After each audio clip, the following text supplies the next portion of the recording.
Ooh, take a look at this. What do you think is the value of 6 minus 6 times 6 minus 6? It looks easy, but this is exactly the kind of expression where people rush and land on the wrong answer. Here's what many people do. They do 6 minus 6 and get 0.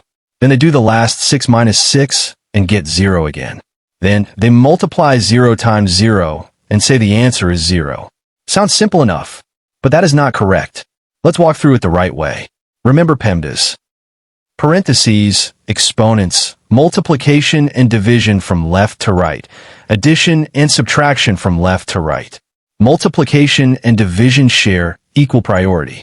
Addition and subtraction also share equal priority.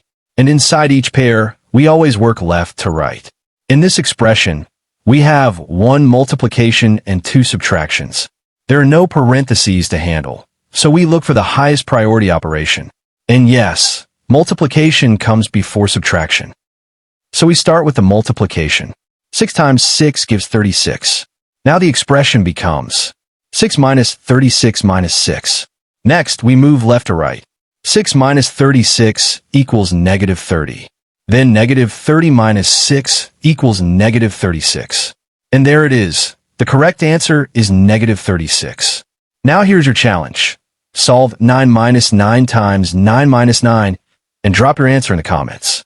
If you enjoyed this explanation, don't forget to like, share, and subscribe, and thank you so much for watching.